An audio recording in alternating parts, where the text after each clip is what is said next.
Hi Sarah, thanks for uploading your raw file. As you can see, I've already imported into Lightroom. I'm using Lightroom 4, but the basics that I'm showing you here are going to be the same for any version. Um, well, versions 3 or 4. 2 pretty similar to 3. Now, they changed the develop module pretty significantly in 4, so if you're using 3, I'd recommend that you consider upgrading. Looking at your histogram here with some of these highlights, you can see there's no real peak, so you've managed to keep the detail here, although it is getting a little hot to start with even. And depending on which version you're using, you can move the highlight slider down or the white slider, or if you're using Lightroom version 3, then you would use the recovery slider. Now the big difference here between 3 and 4 is that these are completely different algorithms, so they work a little differently, but the biggest thing is that where the Lightroom 3 and before, with these edits you would go basically from 0 to 100. Now we have increased flexibility, so we can go from the basic is at 0, and you can go plus or minus 100, so you have twice the amount of latitude to work with. The other thing is that with the exposure, you could do plus or minus 4 stops. Now we can do plus or minus 5 stops, and sometimes that little bit can make a difference. Here you can see it's still a little bit bright, so there's a little bit of clipping here, but not too bad at all. While I'm zoomed in here, I want to point out there's a little bit of chromatic aberration, and if you zoom down here to the lens correction, Lightroom 3's made it really easy. Click on the button and it's virtually gone in most images. You can adjust it a little bit with these tools if necessary. Now with the older versions, it was a little different. Rather than having the remove button, you would have to do that, and there was a red cyan slider and a blue yellow slider, and you'd have to work those kind of all in conjunction.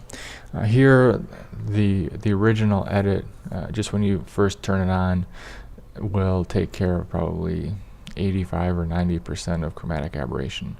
You turn it on and off again, look right in this part here, and you can see how that little red band goes away completely.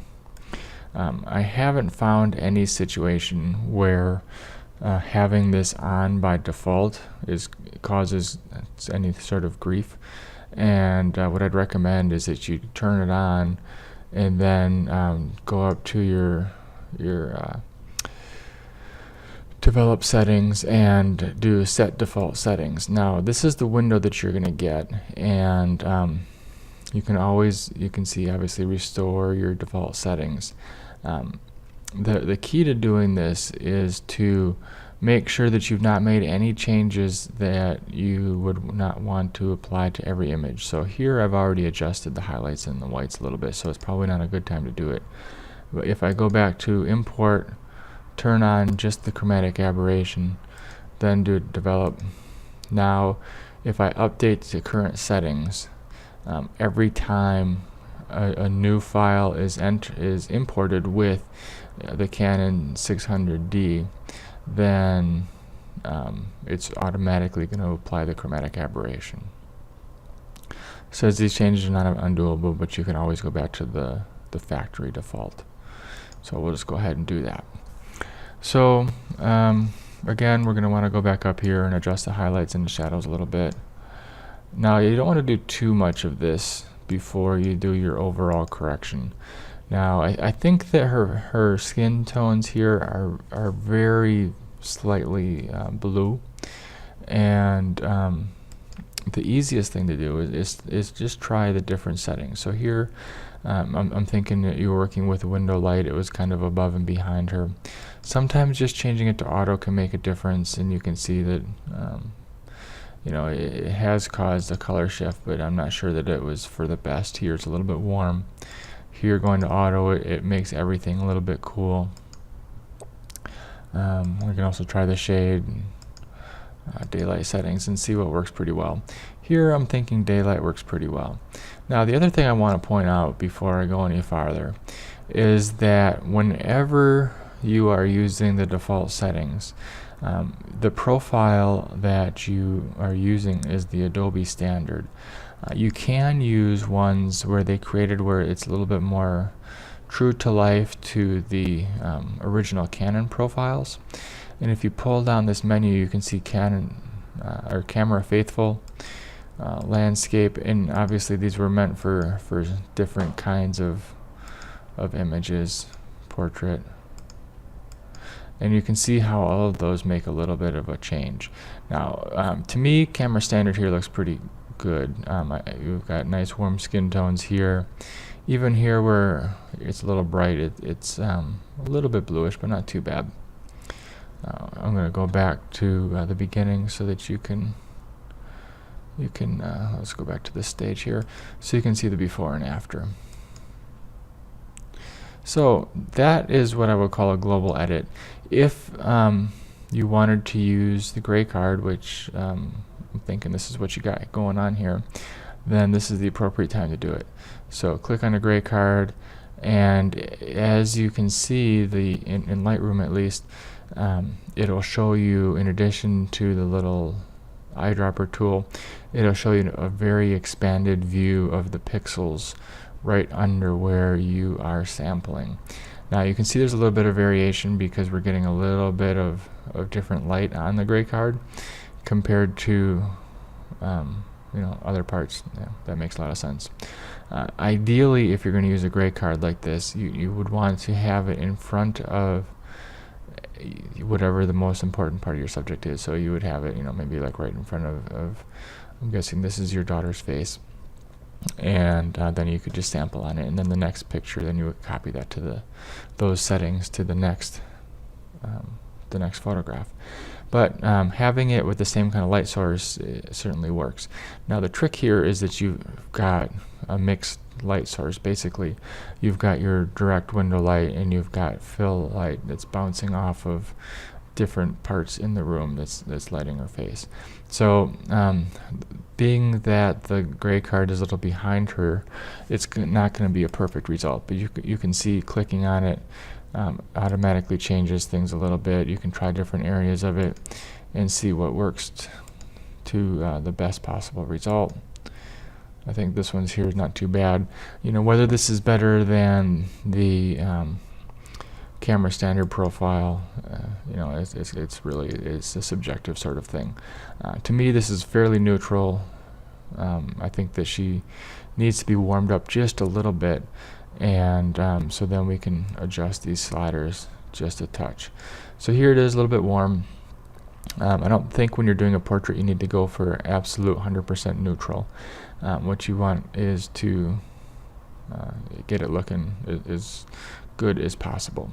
Now, in terms of a local edit, once I would get to this point, I would see what I need to adjust. Now, I think the hair is still a little bit bright here, so we're going to change that a little bit. Her hand is a little bit bright, and what I like to do is make the face a little bit brighter than most things around it. So she's got the nice blonde hair. Making her face a little bit brighter is going to help it stand out a little bit, in the right sort of way. So anyways, brush tool here. Again, these tools are going to be a little different versus in version 3 versus version 4. You get the basic idea either way.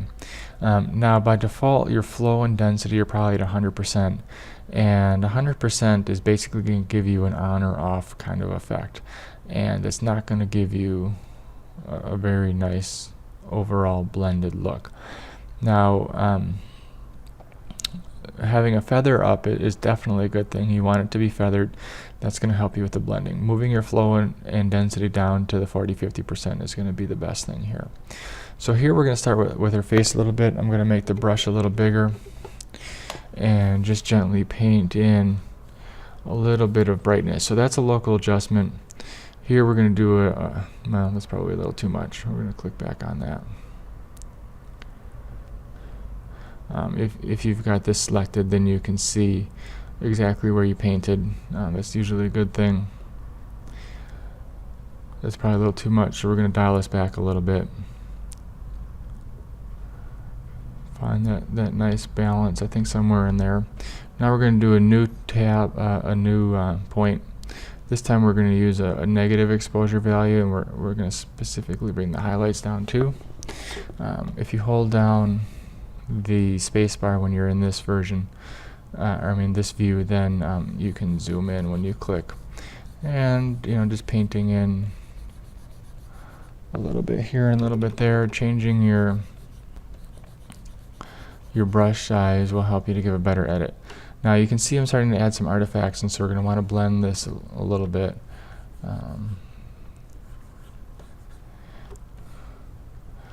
And again, it's just a matter of fine-tuning once you paint in to see exactly where you need to go. So I think the highlight one's actually not working very good for me here, so we'll turn that one off. And maybe add a little bit of color to it. We're going to select a blondish kind of color, and we're going to paint it in there. Now the way that the color thing works is if you have your saturation on 0, it is going, or 0 and anything plus, it's going to blend the color you select here with the color that is under it. If you have your saturation down to 0, then it's going to paint just with this pure color. So if that makes sense to you, I'll just make a little new area for you. So excuse me, we'll just do a straight up color. We'll go with red because that'll be an obvious change. So here, painting with red, you can see how it's kind of blending. The red is kind of giving you a mixture of the red that we're painting and the green that's below it. I'll give you a new one here. Now we're going to do the exact same thing with the saturation all the way down. So now we're going to see is that we're only getting the red color, and you can see how the hue is just a little bit different. It's a little bit more pure of that. We'll do one more new one, this time with all this saturation on, and you can see how this looks, and it's going to be a little bit different yet from what we've got here, because here we're going with basically a neutral sort of saturation. Here we're going with 0, so we're just completely using the new color. Here we're blending a fully saturated green background color with the red. So you can see how those things work. I'm going to go ahead and I'm going to turn those back off. So at this point, what else? We wanted to do her hand a little bit.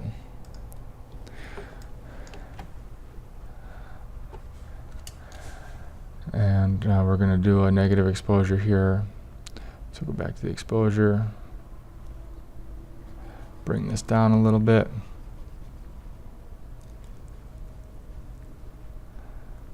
And at this point we're pretty good shape. Now next thing we do, we'd probably want to add a little bit of contrast.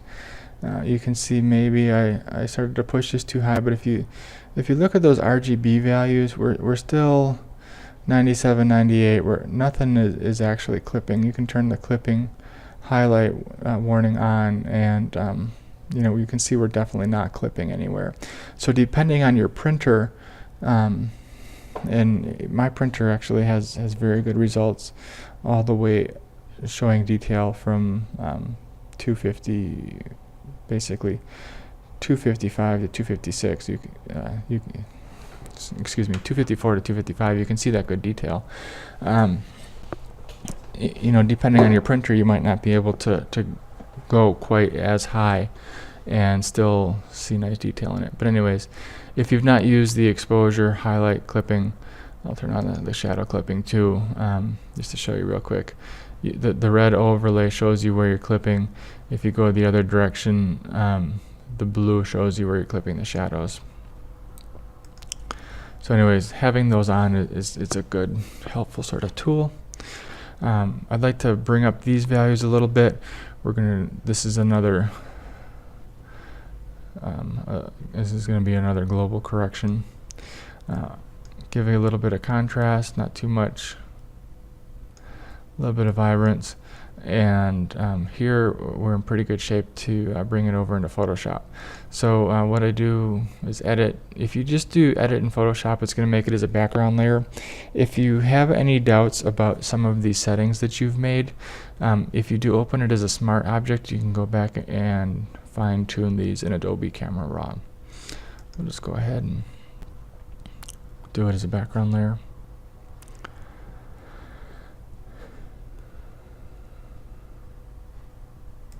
Okay, so we made it in there. We still have a few color issues, and I could have really gotten this exactly right in Lightroom, but I wanted to show you in Photoshop as well. A couple different tools. Now, of course, you have the curves tool, and in addition to all of these tools, you click on the gray card and you can see how it'll adjust. Now we've already made this adjustment in Lightroom, so we don't expect to see much. And if you look at the curves, tone curve here, you can see there's a little bit of green here, a little bit of red down here. It did make a very, very slight adjustment, but it's very subtle. You can also just do the auto button. Sometimes that'll change things a little bit for the good. Here I think it actually just raised the values overall, and again, you're flirting with losing detail here, so that's maybe not a good thing. We're going to, for the sake of argument, accept that, and you can always, of course, fine tune it and tweak it a little bit if you wanted to have a little bit more contrast. There go, something like that. But then we're definitely worrying about losing detail here in her hair. So what we're going to do is paint on the layer mask with a low opacity and low flow brush. If you have a white layer mask, that means everything that you just did is revealed. Excuse me. And if you have a black one, that means you're hiding everything. So if you wanted to apply your settings to just a very small area, what I would suggest is it's easier to invert your layer mask. So just a Control-I or Command-I on your layer mask, and it turns it black, so it hides everything. So now if we paint with a white brush, we reveal.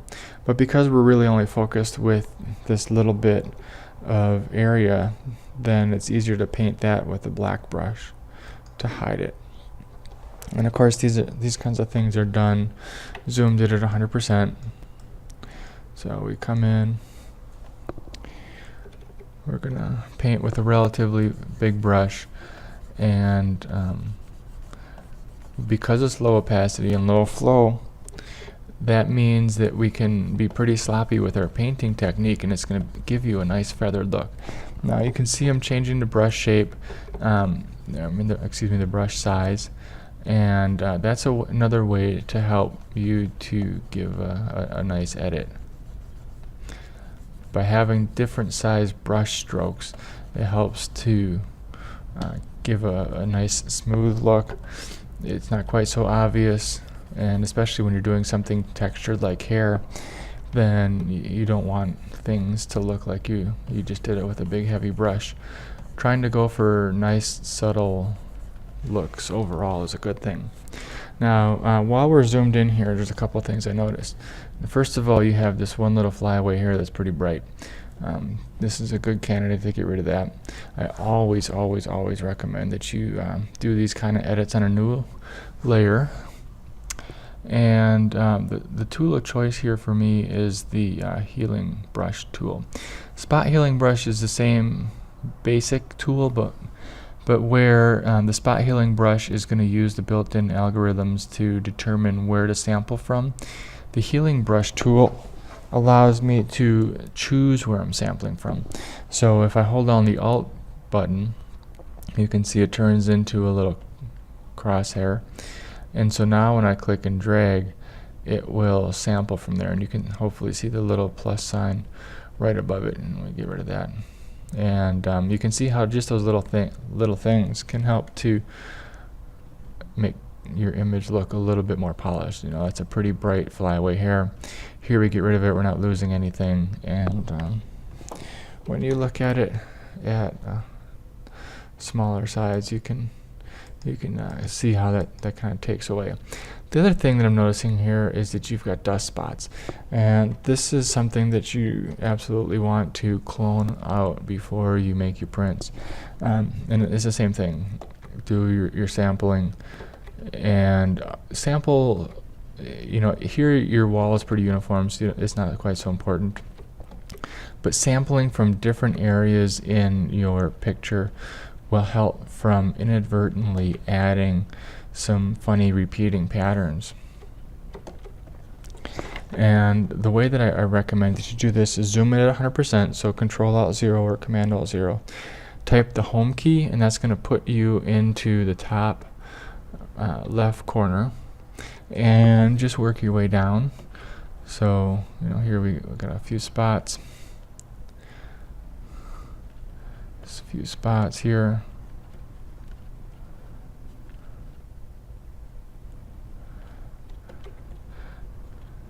Now, it's very, very important that you take care of all of these spots before you make a print. That's one of the signs of a professional, is make sure you're taking care of this attention to detail.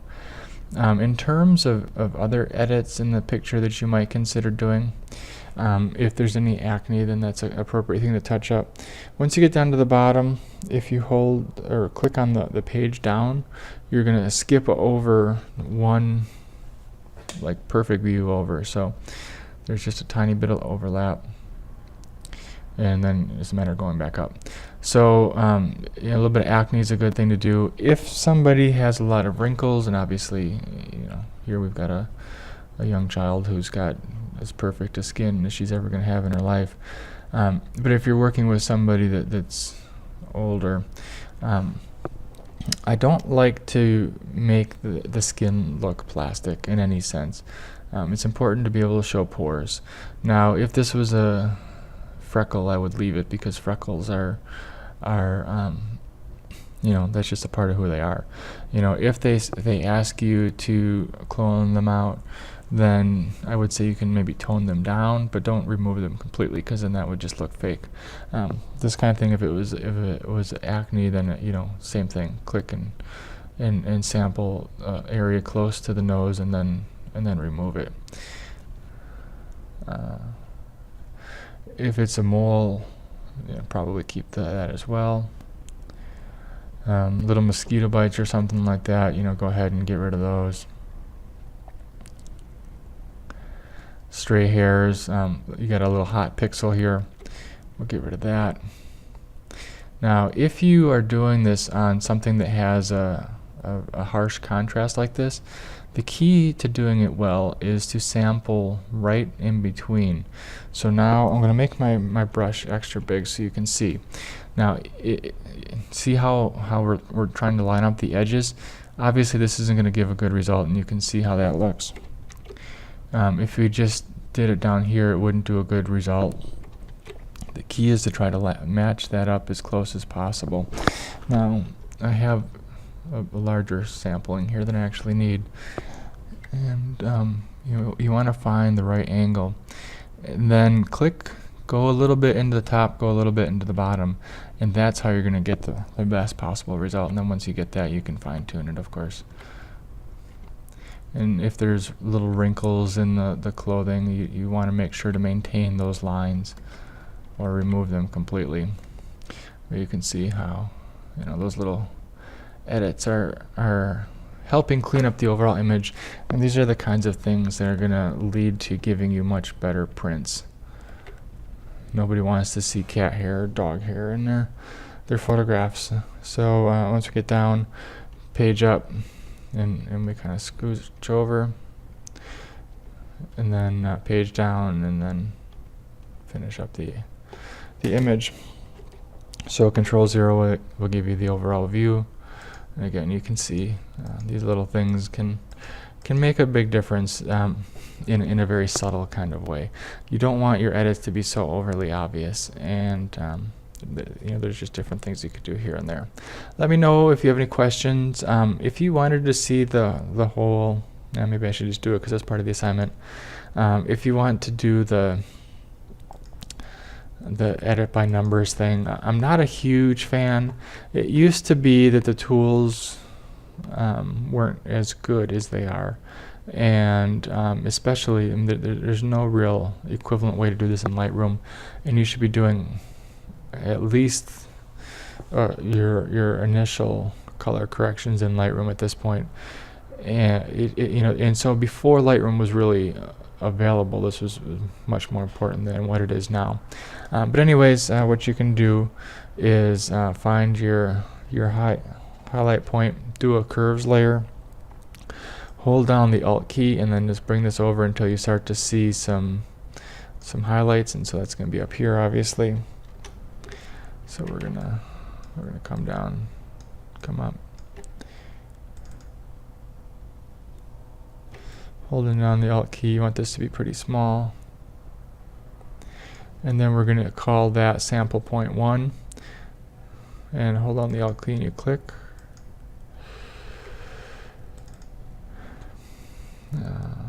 Hold on the eyedropper tool, color sample tool. Now you can use the threshold, and that'll keep up this window for you. For me, I like to just do it as a levels adjustment layer. Either way is fine. The threshold tool is going to be a little bit more accurate, just because it stays up.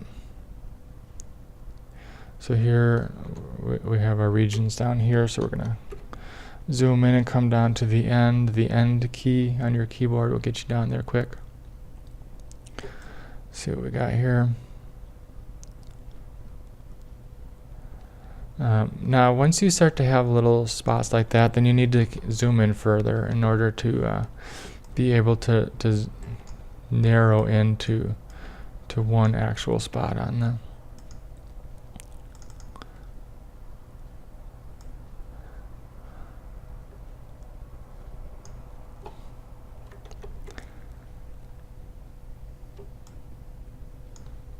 So then it's just a matter of making your little point there. So you got point 2. So now you can either do this as levels, but curves is really the tool to go. So we don't need levels anymore. We'll just delete that. Add a new curves.